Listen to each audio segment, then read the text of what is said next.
안녕하세요. 오늘도 사연살롱을 찾아주셔서 감사합니다. 서울에 살고 있는 40대 여성이에요. 가지 많은 나무에 바람 잘 날 없다는데 저희 집은 자식이라고는 딸랑 딸만 둘인데도 하루도 조용할 날이 없네요. 사실 그런 데는 나름의 이유가 있어요. 여러 가지 복합적인 이유가 있겠지만 주는 저희 집 트러블 메이커인 두 남자 때문이에요. 바로 무등산 호랑이 친정 아빠와 부산갈매기, 제 남편이죠. 별명만 들어도 아시겠지만 두 남자는 지역 감정이 있는 상반된 두 지역 출신이에요. 그래서 늘 삐걱거리죠. 제 남편이 결혼 허락을 받으러 저희 집을 찾았던 그날부터 지금까지 쭉이요. 남편이 저희 집을 찾았던 그날, 하필 TV에선 기아와 롯데의 야구 중계가 흘러나오고 있었어요. 술상을 앞에 놓고 야구 중계를 보던 두 남자는 자신이 응원하는 팀 선수의 활약에 따라 희비가 오갔고, 그러다가 빈볼 시비가 붙자 결국 일촉즉발 상황까지 다다르게 되었죠. 어지간하면 결혼 허락을 받으러 온 처지에 장인 기분을 맞춰줄 법도 한데 제 남편은 그런 성격이 아니었어요. 부산 스타일의 육두문자를 날리며 상대 선수를 조롱했고, 그 말을 들은 저희 아빠는 걸쭉한 남도 스타일 욕으로 맞받아치며 눈에 불을 켜셨죠. 그래도 두 남자 모두 성인인데 뭔 일이야 있겠냐 했던 저와 엄마는 주방에서 과일을 깎고 있었는데 그 순간 우당탕 하는 소리와 함께 술상이 현관 앞까지 날아가지 뭐예요.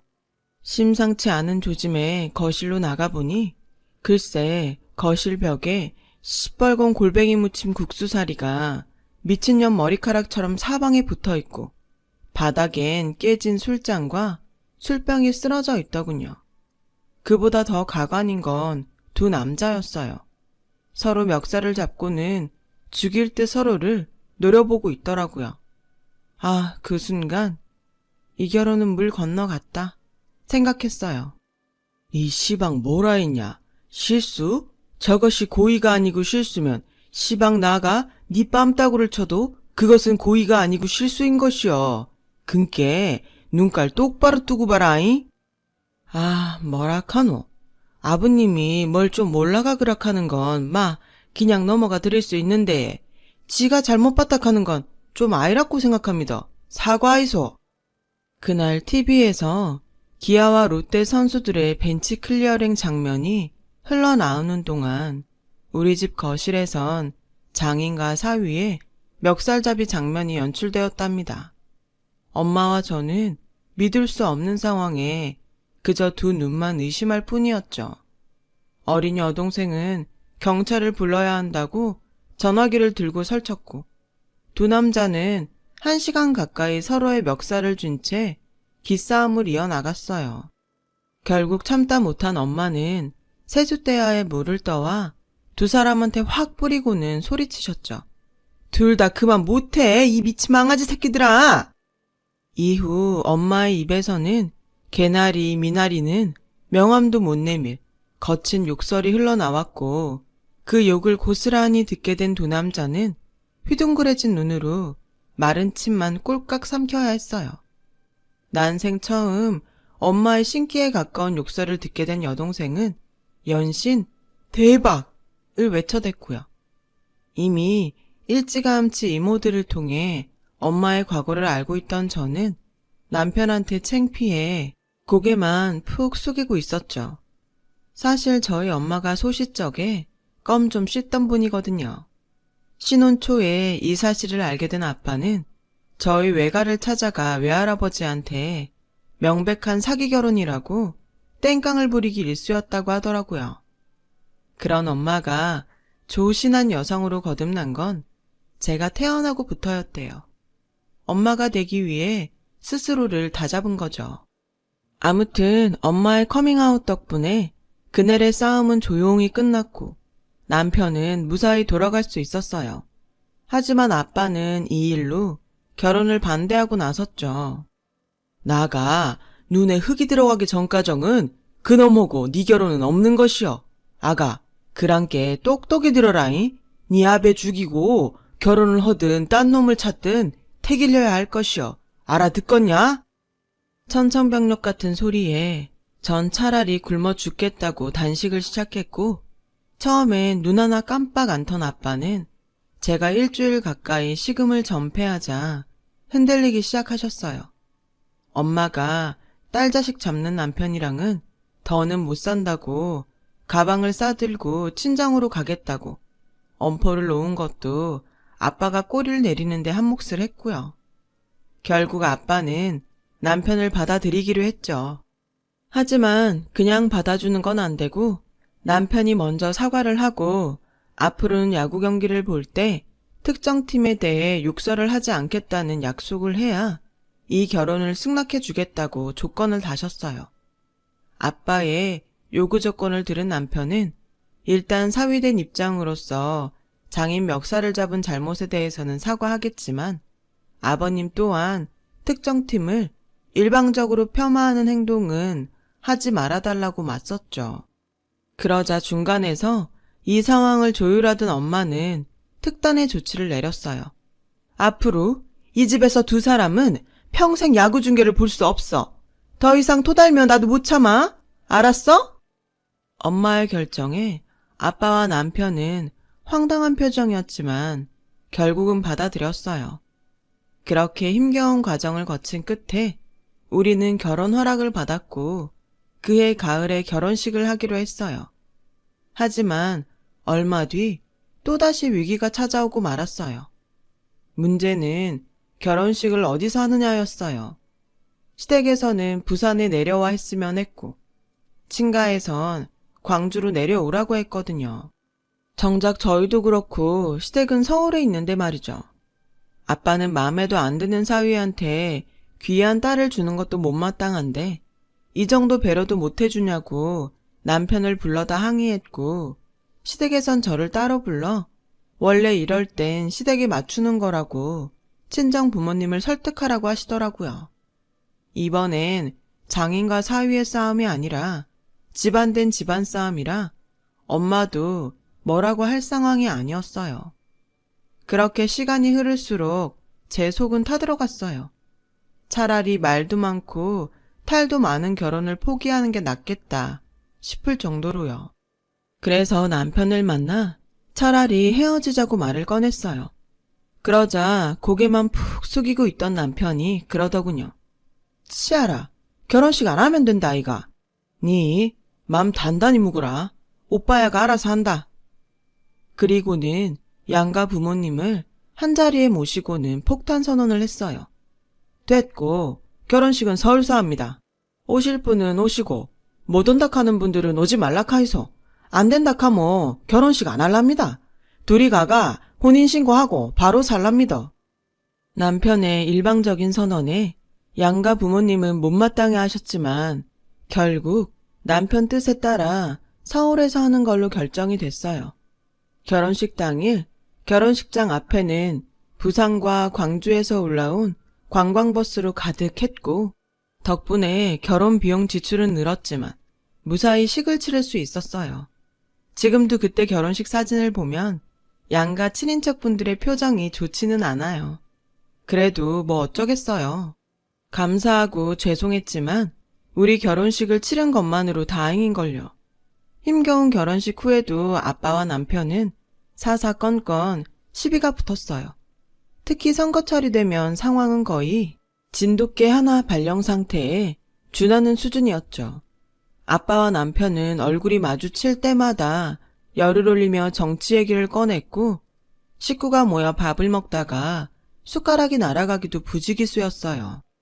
결국 이번에도 엄마가 나서서 상황을 정리하기에 이르렀죠. 밥을 먹다 숟가락을 놓은 엄마는 종이와 펜을 들고 와 뭔가를 적기 시작했어요. 종이에는 가정준칙이라고 적혀 있었죠.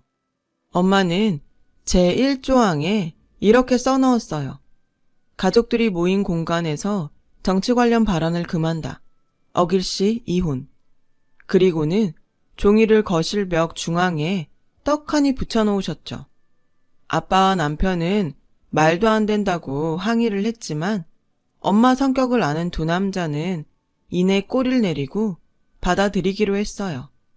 이렇게 시작된 우리 집의 가정준칙은 나날이 조항이 늘어만 갔고 1년도 안 돼 종이가 꽉 차서 그 위에 새 종이를 덧붙여야 했죠. 동생은 이러다 똥 싸는 것도 금지될 판이라며 아빠와 제 남편을 놀려댔어요. 그쯤 되자 두 남자 입에서 불만이 터져 나오기 시작했어요. 아따, 나가 내 집서 뭔 말을 못해요.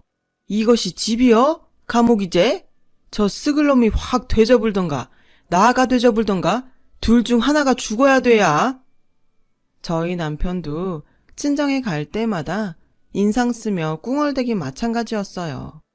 천지 삐까리가 여잔데 내 만다꾼 이랑 결혼을 해갖고 이 지랄을 하고 사노. 미쳤다.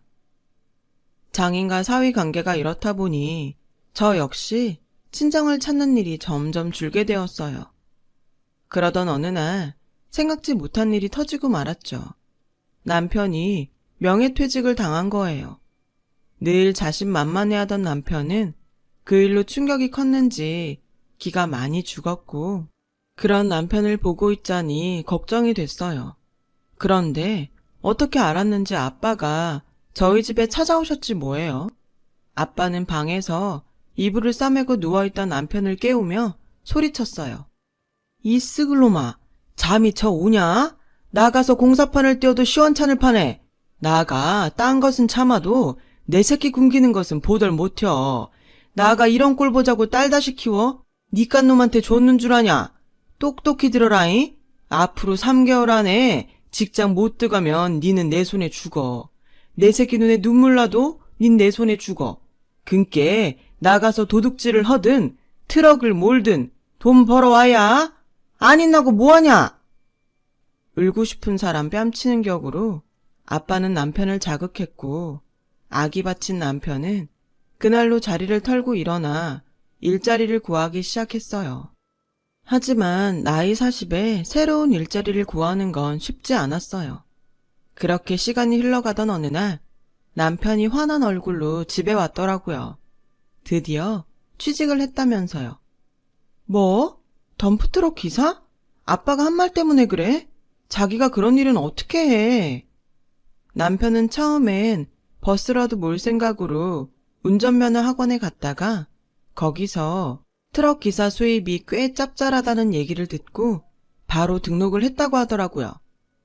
내 모르나? 내 부산갈매기다. 내 일이 안 죽는다. 트럭 몰아가 돈 왕창 벌어다 안겨줄 기다. 그래가 고막 콱 장인 코를 눌러줄 기다. 니 지키봐라. 내 하나 못하나.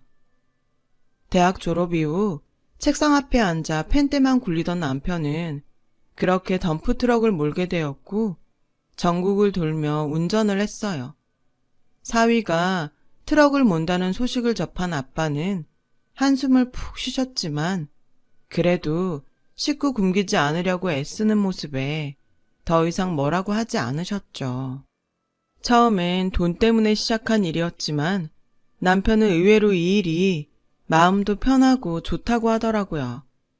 다만 남들 자는 새벽 시간에 일찍 현장으로 출근해야 해서 아침잠이 많은 남편으로선 많이 힘들어했어요. 한 성격 하는 사람이 중간 소개업자들의 횡포를 참는 것도 힘든 일이었고요. 그래도 마지막 기회라는 생각으로 남편은 잘 버텨주었죠. 그렇게 남편은 덤프트럭 기사로 5년 넘게 일하고 있어요. 그 사이 저랑 7살 차이가 나는 여동생은 지인 소개로 만난 남자와 결혼을 하겠다며 집에 데리고 왔어요. 예비 제부는 명문대 출신으로 대기업에 다니는데 키도 크고 인물도 좋더라고요. 게다가 매너도 좋고 저희 아빠한테는 어찌나 아들처럼 살갑게 굴던지 제 남편과 엄청 비교가 될 정도였죠. 처음 처가에 인사드리러 온 날 장인의 멱살을 잡았던 큰 사위와 다르게 고급 양주를 사들고 와선 아빠 말에 고분고분하게 구는 둘째 사윗감이 아빠는 마음에 드셨던 모양이에요. 입에 침이 마르도록 예비 둘째 사위를 칭찬하는 걸로도 모자라 눈에 가시인 제 남편과 대놓고 비교를 하기 시작했죠. 안 그래도 큰 사위가 덤프트럭 모는 걸 못마땅해 하던 참이라 더 그랬나 봐요. 예전 같으면 당장 달려들 남편이었지만 시련을 겪으면서 성질이 많이 죽은 건지 아니면 둘째 제부의 스펙 앞에 기가 눌린 건지 남편은 술잔만 기울였어요. 그 모습을 지켜보는 제 마음도 편치 않더라고요. 그런데 친정을 나서자마자 남편이 그러는 거예요. 저 시키 저거 뭐 있는데? 싸한 게 뭐 있어 저거. 남편은 예비 제부한테 뭔가 구린 게 있는 것 같다며 트집을 잡기 시작했어요. 당신 그거 자격지심이야. 있긴 뭐가 있어. 사람 능력 있고 깔끔하고 누가 봐도 1등 남편감인데. 괜한 분란 일으키지 말고 그만해. 당신이 그럴수록 당신만 초라해져. 아니다. 저거 분명 뭐 있다. 딴 사람은 다 속여도 내는 못 속인다. 지켜봐라. 내가 참나 못 참나. 남편의 이런 반응에 그동안 잊고 살았던 오래전 일이 떠올랐어요. 사실 제가 남편과 사귀게 된 것도 바로 남편의 이런 의심 때문이었거든요. 당시 저는 대학을 막 졸업하고 작은 광고회사에서 카피라이터로 일하고 있었어요. 대학 시절부터 사귀던 남자친구는 취업을 준비하고 있었고요. 데이트 비용과 남자친구의 용돈은 먼저 사회생활을 시작한 제가 감당하고 있던 터였죠. 그래서인지 남자친구는 취업 준비로 바쁘다는 핑계를 대며 주말에 하루 정도 데이트하는 것 외에는 저와 만나려고 하지 않았어요. 남자 체면에 그럴만도 하다고 생각했고 또 취업 준비 중에 시간을 많이 뺏기도 뭐해서 저도 그러려니 하고 있었죠. 그날은 만난 지 1000일이 되는 날이어서 오랜만에 패밀리 레스토랑에 가서 칼질도 하고 2차로 맥주를 마시러 단골 호프집에 들린 참이었어요. 저는 1000일 선물로 준비한 전자사전을 남자친구한테 건넸죠. 남자친구는 당황하며 자기는 아무것도 준비를 못했다고 미안해하더라고요. 형편을 다 아는 처지에 선물까지 바라진 않았지만 그래도 손편지 정도는 써줄 수 있는 거 아닌가 싶어 좀 서운하긴 했어요. 미안, 내가 취직하면 그때 10배로 갚아줄게. 그러니까 조금만 기다려줘. 근데 자기야, 요즘 퇴근 몇 시에 해? 퇴근하고 헬스장 다닌다고 했지? 운동 안 빠지고 잘하고 있어? 헬스? 다니긴 하는데 퇴근하고 나면 피곤해서 자주 안 가게 되네. 그건 왜? 아니, 건강관리 잘하나 해서. 운동 안 갈 땐 퇴근 후에 뭐해? 사람들 만나? 종로나 해화동에서? 제 일과를 캐묻는 남자친구의 행동에 혹시 내가 딴 남자한테 눈 돌릴까봐 걱정하는 게 아닐까 생각했어요. 그래서 안심시켜줄 요량으로 다이어리를 보여주며 일정을 알려줬죠. 그제야 남자친구는 안심이 되는지 잠깐 화장실에 다녀오겠다고 하더군요. 그렇게 화장실에 간 남친을 기다리는데 시간이 흘렀는데도 안 오는 거예요. 그때였죠. 옆 테이블에 앉아있던 남자가 저 들으라는 듯 그러는 거예요. 바이다. 전마 저거 100% 여자 있다. 저기요. 고마 치아 부소. 난데없는 참견에 저는 기분이 확 나빠졌어요. 그쪽이 뭔데 참견이에요? 나 알아요? 웃겨 정말. 내기할까요? 점마 지금 딴 여자랑 통화하고 있을 깁니다. 왜 그 짝 스케줄 물었는지 알아요. 그 짝 피할라고. 딴 여자랑 있는 거 안 들킬라고. 그래가 물어본 거예요. 내 말 못 믿겠어요. 못 믿겠으면 같이 가 확인할까요? 황당하긴 했지만 듣고 보니 그런 것 같기도 했어요. 사실 근래 들어 남자친구가 자꾸 어디냐고 문자를 자꾸 보내왔거든요. 처음에 만나고 싶어서 그러는 줄 알고 기대를 했는데 정작 보자고 하면 저도 모르는 친구들 이름 대며 친구들이랑 같이 있어서 안 된다고 그랬고요. 게다가 일주일에 한 번 외에는 저랑 만나지도 않고 말이죠. 그래서 계속 의심만 하느니 미친 척하고 이 남자 말대로 확인하자 싶어서 같이 건물 내 화장실로 갔어요. 그랬더니 화장실 안에서 남자친구 목소리가 들리더라고요. 누구랑 통화를 하는 것 같았어요. 나도 보고 싶지. 지금? 지금은 누구 만나고 있는데? 아니, 승철이라고 대학 동기. 그럼 내가 1시간 뒤에 너희 집 근처로 갈게. 너 주려고 선물도 샀거든. 전자수첩. 무리하긴 별것도 아닌데 뭐. 맙소사. 이놈이 글쎄 양다리를 걸치고 있지 뭐예요. 게다가 내가 사준 전자수첩을 딴 여자한테 선물로 주겠다니. 정말 기가 차더라고요. 당장 들어가 한바탕 하려는데 그 순간 같이 온 남자가 선수쳐서 남자 화장실로 들어가는 거예요. 그리고 니네 욕설과 사람 패는 소리가 들리더라고요. 네가 사람이가 그러고 살고 싶나? 와, 네 같은 쓰레기는 처음 본다. 여자한테 물부터가 피 빨아 처먹고 처녀 선물 받은 것도 딴 년한테 준다고. 닌마 도저히 안 되겠다. 밖에서 듣고 있는데도 마치 눈앞에서 남자친구가 얻어 터지는 게 느껴지더라고요. 비참하게 그 소리를 듣고 있는데 잠시 뒤 남자가 밖으로 나왔어요. 그리곤 제게 그러더라고요. 봤죠? 이래도 내가 틀렸다 할 거예요. 전마 저거 완전 파이다. 그래서요. 당신이 뭔데 내 일에 상관이에요. 내가 우습게 보여요? 왜 나서서 사람 꼴 우습게 만들어요? 당신이 나한테 뭔데? 몰라요. 내 그쪽한테 뭐 좀 대볼라고 일하는 거 모르겠어요. 남잔요. 관심 없는 여자한테 눈도 안 줘요. 그 짝이랑 나랑 지금까지 3번 마주쳤어요.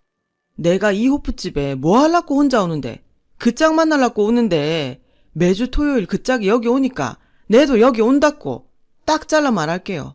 내랑 딱 5번만 만나요. 그래도 안 땡기면 그때 내가 그만둘게. 그 짝 포기하고 깔끔하게 돌아설게. 어때요? 나 한번 안 만나볼랍니까? 어느 날 갑자기 나타나 나이 3년 연애를 박살내곤 돌직구로 고백한 이 남자가 바로 지금의 제 남편이에요. 그날 일을 계기로 남편과는 약속대로 5번의 만남을 가졌고 이후로는 연인 사이로 발전을 했어요. 거칠고 무대뽀지만 남편은 제게 늘 솔직했고 늘 한결같은 사람이죠. 그런 남편이 예비 제부를 의심한다니 솔직히 걱정이 되긴 했어요. 제 남편이 그쪽으로 촉이 발달했거든요.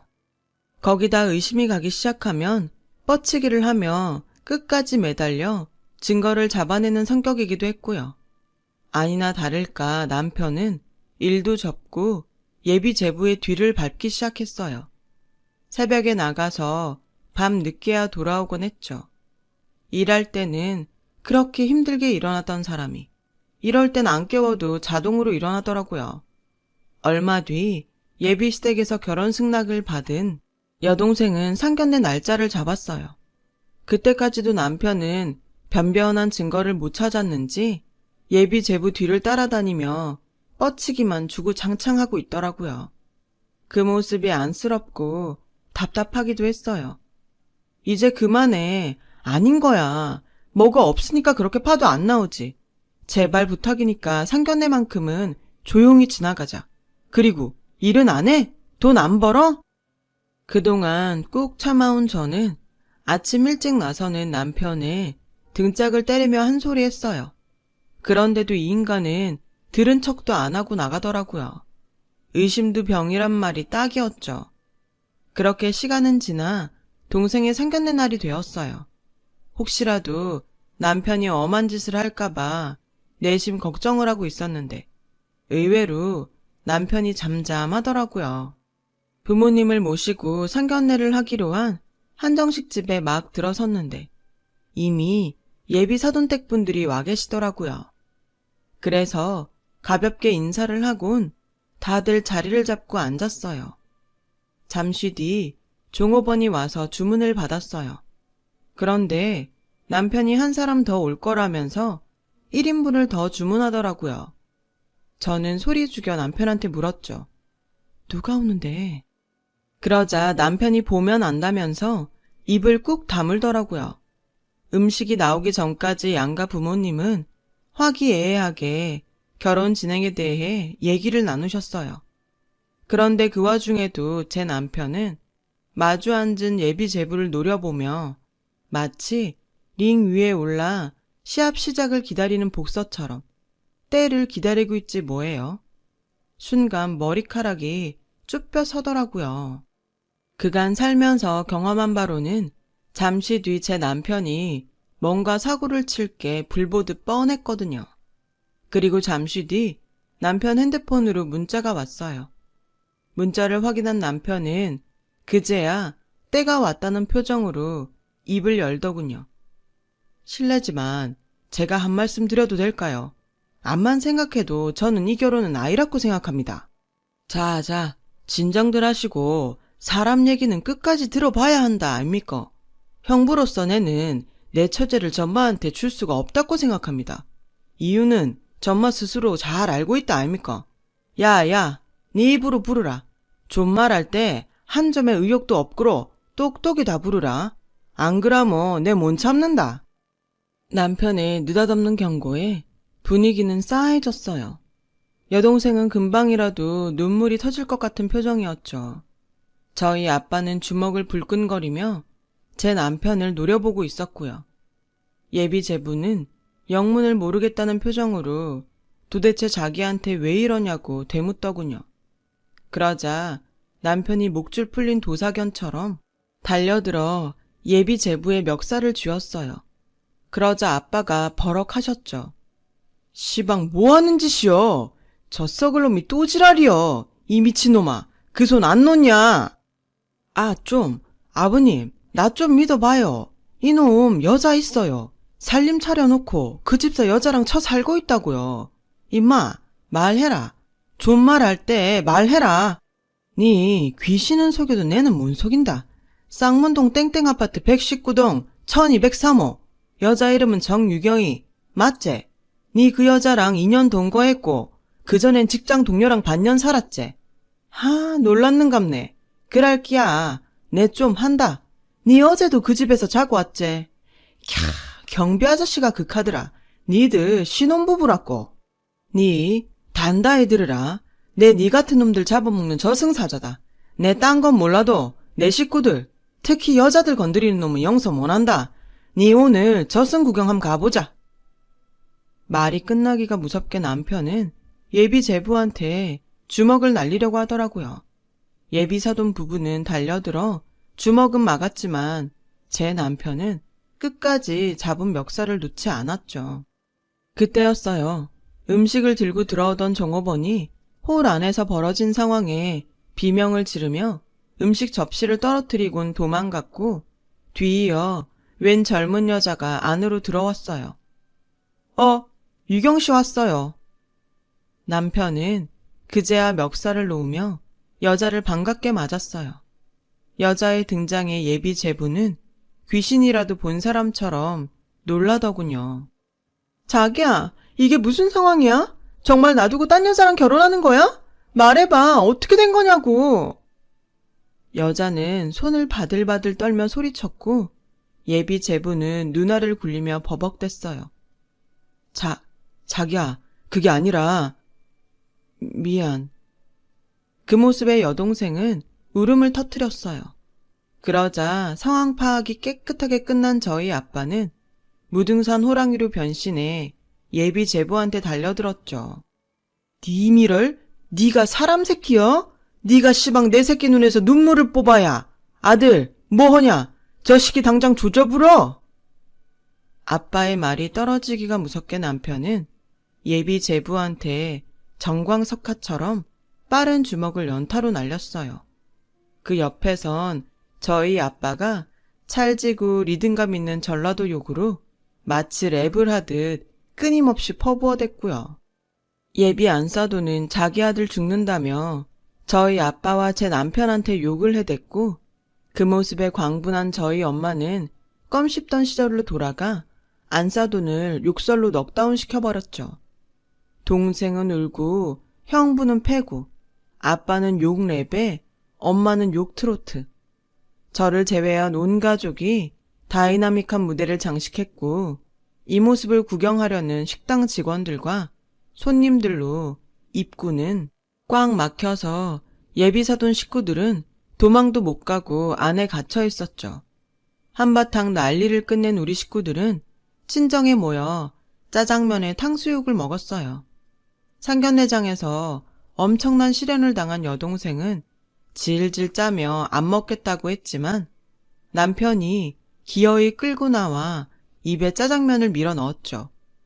그러면 안 돼. 먹고 잊으라. 형부가 깔쌈한 놈으로 다 소개해주게. 니는 잘 묻고 잘 싸고 그놈아만 잊으라. 그러면 다 된다. 내 못 믿나? 남편은 자신감 충만했던 예전의 모습으로 돌아와 동생을 위로했어요. 아빠는 그런 사위의 짜장면 그릇에 슬그머니 탕수육을 올려주셨죠. 근데요, 아버님, 아까 지한테 뭐라 했죠? 아들이라고 했든가. 고마 잘못 들었나 싶은데. 아따, 급헌디 뭔 말을 못혀. 쓰잘데기 없는 소리 말고 싸게 처묵어. 면 부르면 맛없은께. 아빠는 창피했는지 얼굴이 벌겋게 달아올라서는 짜장면을 드셨어요. 남편은 씩 쪼개면서 아빠가 건네준 탕수육을 맛있게 먹었죠. 그리고 나중에 엄마한테 들은 얘긴데 제 남편이 실직했다는 소리를 들었을 때 아빠가 그러시더래요. 그놈이 자존심 세고 성격이 센 놈이라 이대로 두면 영영 못 일어날지 모른다고. 사위도 아들인데 어떻게든 살려야 하지 않겠냐며 바로 저희 집으로 달려가셨다고요. 남편의 성격을 아는 아빠는 위로보다는 승부욕을 돋게 해서 털고 일어나게 하려고 제 남편을 자극했던 거예요. 덕분에 남편은 털고 일어났고 다시 예전의 모습으로 돌아온 거죠. 10년 결혼 생활을 하는 동안 남편도 저희 아빠도 이제는 끈끈한 부자 사이가 되었어요. 물론 여전히 최고의 투수가 선동열이냐 최동원이냐를 두고 싸우지만요. 아빠 말대로 둘 중 하나가 죽어야 장인과 사이의 싸움은 끝나겠지만 그래도 전 오래도록 두 사람의 싸움을 보며 징글징글하게 살고 싶어요. 제겐 너무도 사랑스러운 두 남자니까요. 지금까지 제 사연을 들어주셔서 감사드려요. 여러분, 사연 댓글에 응원과 현명한 조언 부탁드려요. 좋아요와 구독은 저에게 큰 힘이 됩니다. 오늘도 좋은 일 가득하세요.